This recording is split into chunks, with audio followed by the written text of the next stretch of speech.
también, por ejemplo, desde que tú empezaste con el programa hasta ahora, también en estos años, igual que te lo he preguntado con el periodismo, ¿el concepto de izquierdas ha cambiado?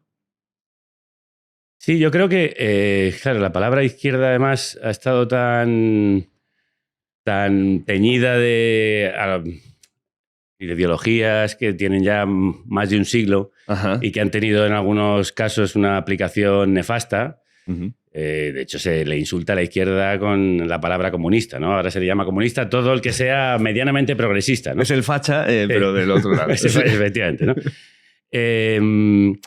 Es una palabra que está muy teñida de muchas connotaciones, a veces no positivas, ¿no? Pero sí me da la impresión desde hace tiempo que hay una definición de la izquierda que sale más allá de esa etiqueta que pueden ser los clásicos anarquismo o comunismo, ¿no? Uh-huh. Yo me siento más deudor de la palabra anarquista o libertario en el sentido tradicional político del término que de la palabra comunista, ¿no? También mi conciencia política ha ido evidentemente evolucionando y creo que hablar de izquierda en el siglo XXI no tiene nada que ver con la izquierda que reinó en el siglo XX, ¿no? La izquierda que viene del XIX. Evidentemente que bebe de conceptos similares, de teorías políticas como el materialismo dialéctico, como el marxismo, etcétera, de una visión de la... Porque cuando tú lees a Marx dices, bueno, lo que se decía en el 15M tenía mucho que ver con muchos de los postulados de lo que es el marxismo como teoría política de análisis de la realidad. Uh-huh. Pero sí que es verdad que a mí cuando se le disparan ciertos conceptos a la izquierda que me parece que vienen del pasado, creo que la izquierda está en otro sitio. Yo tengo discusiones con mi padre, que es una persona muy conservadora, y siempre cuando me habla como de ese comunismo soviético. Y claro, digo, es que la gente que somos de izquierdas en el siglo XXI no somos soviéticos. No queremos la Unión de Repúblicas Socialistas Soviéticas. Estamos hablando de una mezcla de progresismo, anarquismo, ideología libertaria y básicamente la defensa de los derechos humanos, de la Declaración de Derechos Humanos de 1948, uh-huh. que se ha convertido en algo progresista, cuando en realidad tendría que ser algo compartido, ¿no? A todos uh-huh. los niveles, tanto por derechas como izquierdas. Casi nos hemos encontrado a veces la izquierda defendiendo la democracia liberal, o sea, defendiendo el liberalismo clásico, porque el neoliberalismo lo que ha hecho es pervertir una etiqueta que puede tener cosas interesantes como es el liberalismo político y las democracias liberales en las que pretendemos vivir. He tenido alguna vez, recientemente en el programa hablábamos de esto, ¿no? Es que hemos llegado a un punto en que la izquierda ya casi renuncia a sus grandes postulados utópicos uh-huh. para defender un básico, la democracia.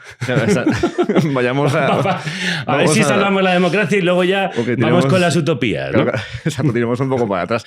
Pero esto lo hablábamos aquí con Pedro Ballín, que estuvo hace poco, que él decía que aquí la palabra liberal o el concepto liberal es algo que se ha tirado más hacia la derecha, cuando si te vas, por ejemplo, a Estados Unidos, la izquierda son los liberales, ¿no? Y es lo que se tendría que... o la forma en la que se entiende. De hecho, Ballín yo creo que es un buen ejemplo de ese liberal clásico uh-huh. que se toca mucho con el progresismo. O sea, Ballín está muy cerca de postulados de Podemos en algunos casos, uh-huh. que se considera aquí un partido comunista de izquierdas, cuando en realidad se tocan muchos lados con la socialdemocracia, con la democracia liberal uh-huh. y con ese liberalismo clásico del que él proviene, sí.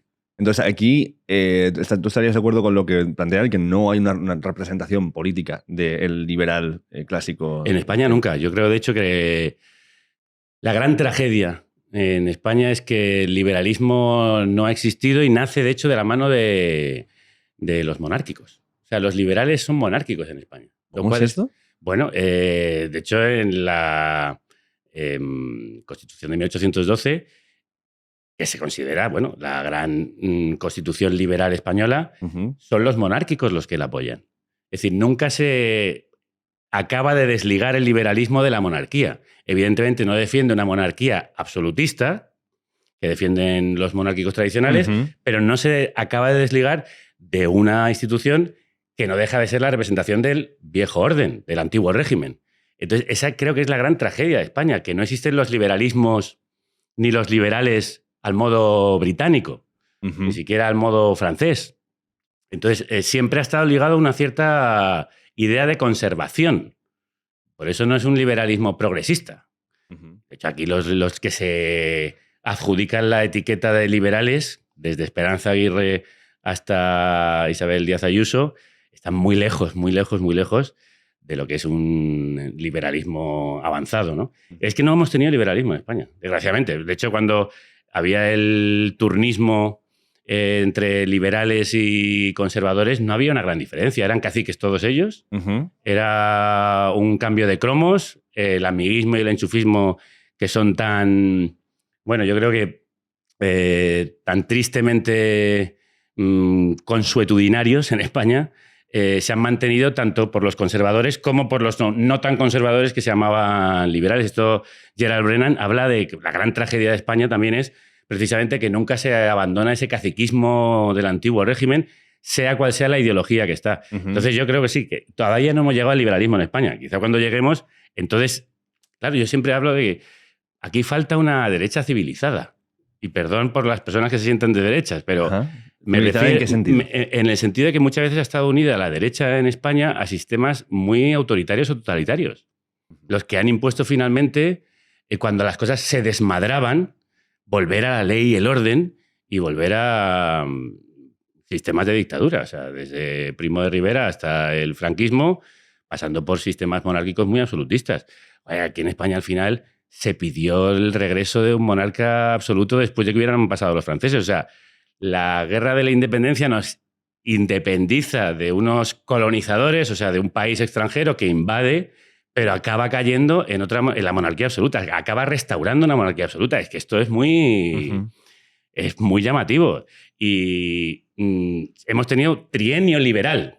Amigos, 3 años de liberalismo. Es que esa es la tristeza de España. O sea, que en el fondo es un país al que le cuesta mucho avanzar. Yo creo que es como...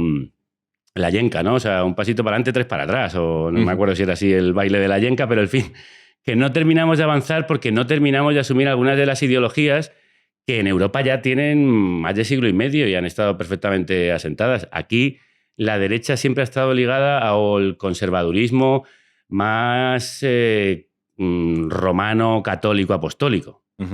Y a la monarquía, que nunca nos la terminamos de quitar.